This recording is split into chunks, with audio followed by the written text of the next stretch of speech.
Sippin' and Strummin'.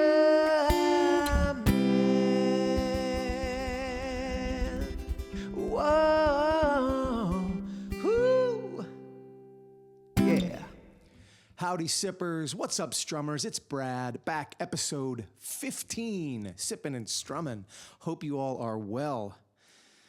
A beautiful day here in Chicago. The weather's starting to turn. We got some low 80s this week, which is nice.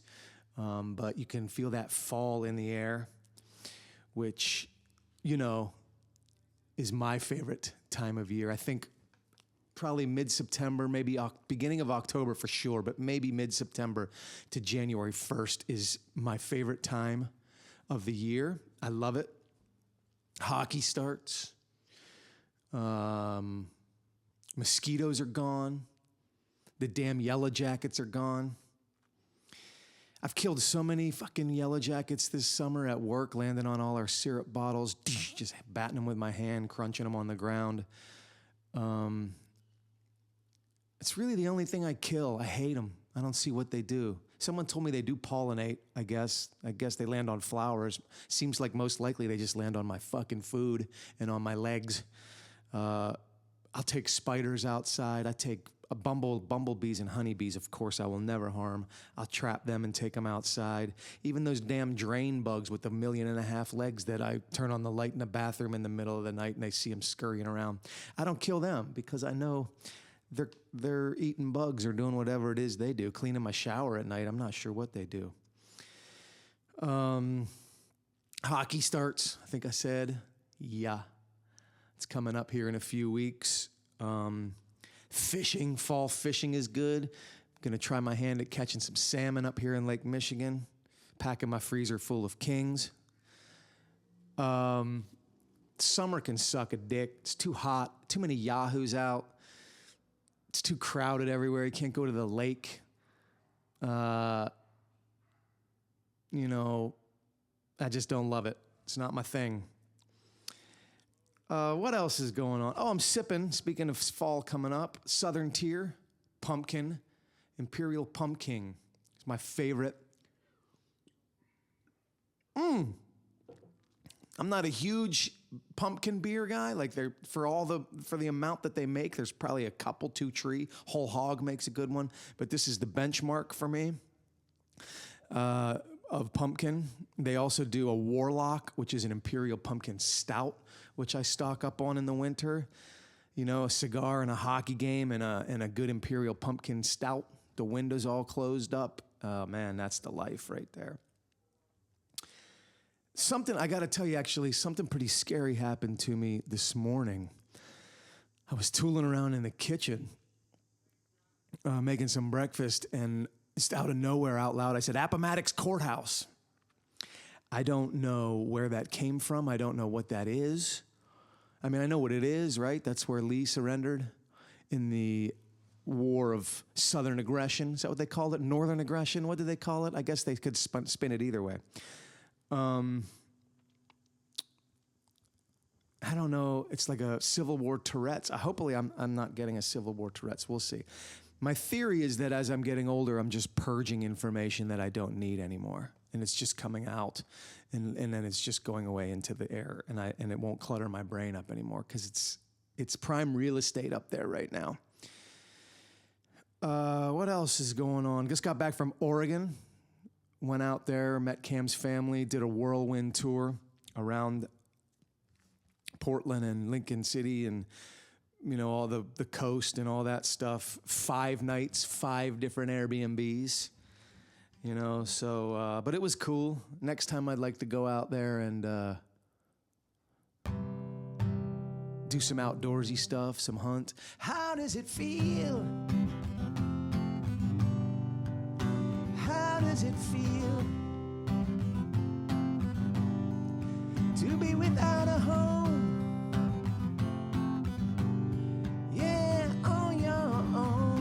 Got that wrong, probably.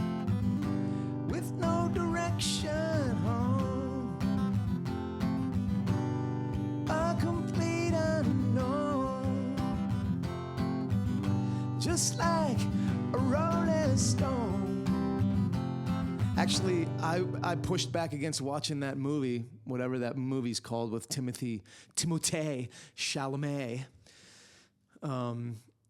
because and everybody was like, he nailed it. It was so good. And every clip I saw and every thing I saw, like I was like, that doesn't sound like Bob Dylan or whatever. But it was on the plane when I went out and I watched it,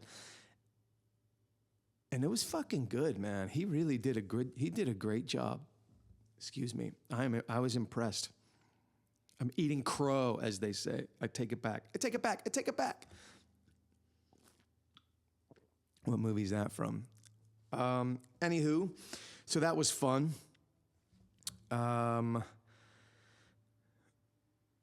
What else? I was thinking this morning also about some of the crazy things I used to do that I don't or can't do anymore, like bend over, sleep through the night, date women my own age. Just kidding, baby. I started riding a bike again. You know, I had the scooter, the Vespa, and I have the car. And I just wanted to get some little built-in exercise. I got this bike, so I got $300, got it all fixed up, rode it for about 4 days straight, and couldn't even bend my leg, was in excruciating pain. And I was like, oh, great, I'm too old to even ride a bike, too out of shape to even ride a bike. So I stopped for a week, and I kind of got that under control, and I did some research and read about IT band and measuring your seat the right way. My seat was a little high and this and that. And I've been riding a couple days at a time with a couple days breaks. And hey, no leg pain, guys. I'm sure you all are happy to know that. I'm getting skinny fat. You know, I got that little soft little belly there. I think I gained 5 pounds while we were out this week in Oregon. The things that I used to do. I ain't gonna do no more.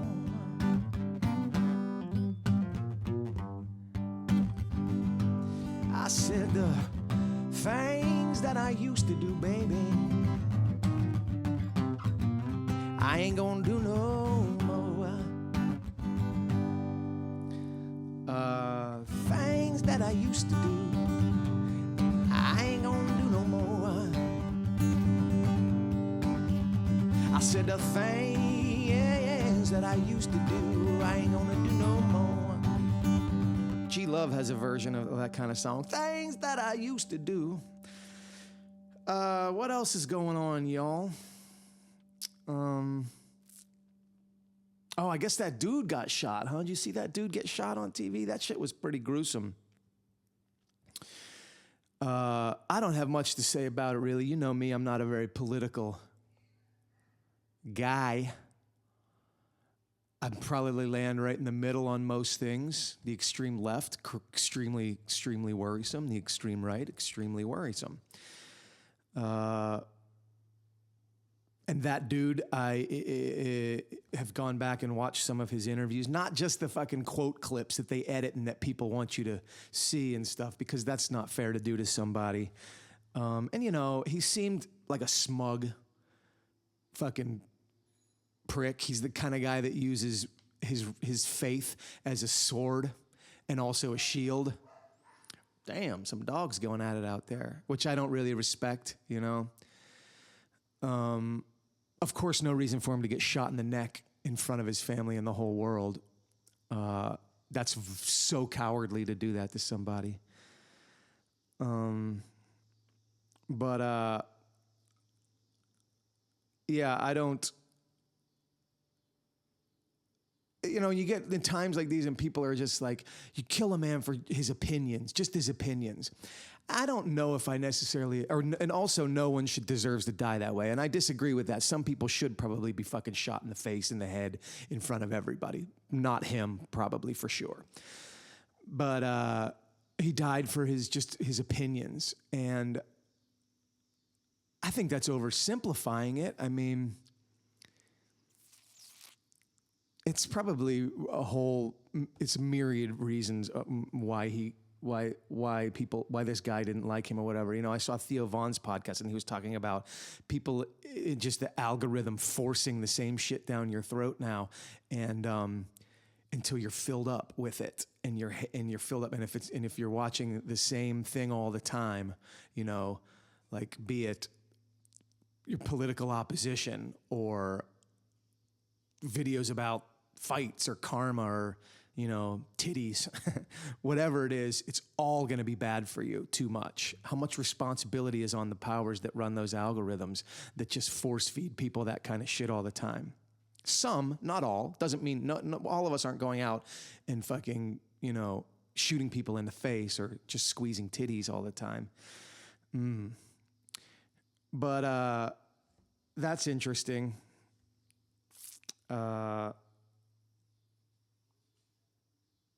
I don't know. His wife went on the internet and made this weirdly stiff and scripted kind of a thing about his name and how she'll carry it on and how he went to meet his creator, And one thing that got me really thinking is fascinating is how this far conservative party hijacked God. I know America hijacked God a long time ago, and I'm the left. I don't know. They hijack their own things. Most of it's not God though, but how these far right conservative Christians actually believe that Jesus is going to greet them with open arms. Fucking wild. That is crazy to me.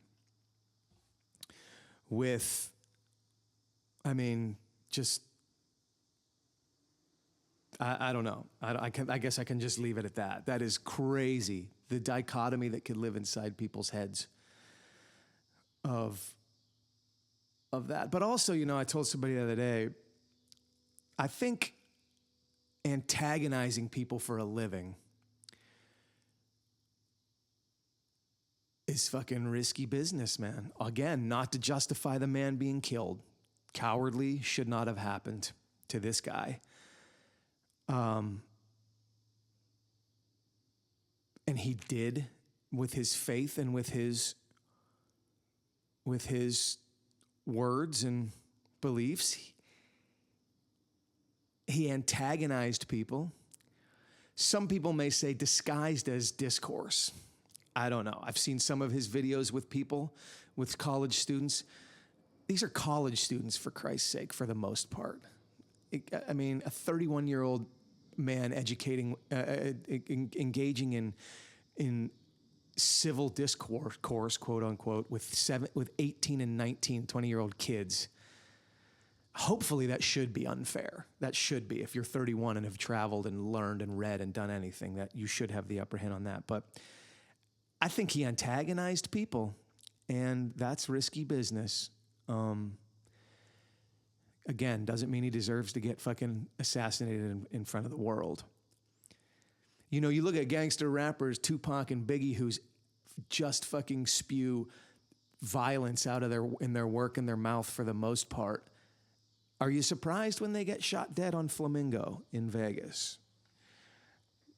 Sad for sure, yeah. Mostly because of the way that they thought and carried themselves and they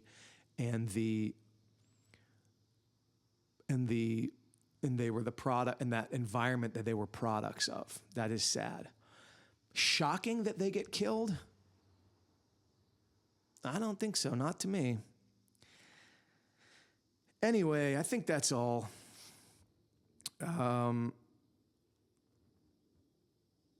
That's it. I was looking at songs today. What would be a good song to play to wrap up that episode, and this episode, in light of the Charlie Kirk thing? And I think probably the best, call it what you want, protest song, whatever, ever written, is Imagine by John Lennon. It's a perfect song. Granted, by an imperfect man. But I want an imperfect fucking human being in my leaders, my friends. That's what I look for. Because otherwise, like, how are you gonna talk to me about, I don't want to say anything that's real, but anything that's relatable to me if you haven't struggled with some of the same things that everyone else has, or even fallen victim to and dusted yourself off and moved on and learned from some of the things. You know, it's like a fucking 18-year-old Jehovah's Witness or whatever coming to knock on your door, or a Mormon. Is that the same thing? That's not the same thing. And tell you about, or a young evangelical Christian whose job it is to make disciples, and so they're talking to you about eternal life and struggles in life and eternal reward and the pitfalls of being human, and they don't know what the fuck they're talking about. They've never had an experience like that. Or, I mean, a lot of them probably have, and they find religion later in life, and I can certainly stomach that much more than some kid who's been indoctrinated, you know, through his parents and through his community or her and now sitting in front of me telling me about the way life is. Get the fuck out of here. Imagine there's no heaven. It's easy if you try. No hell below us. Above us only sky. Imagine all the people living for today. Imagine there are no countries. It isn't hard to do. Nothing to kill or die for. No religion too. Imagine all the people living life in peace. You may say I'm a dreamer. Well, I'm not the only one. I hope someday you will join us, and the world will be as one.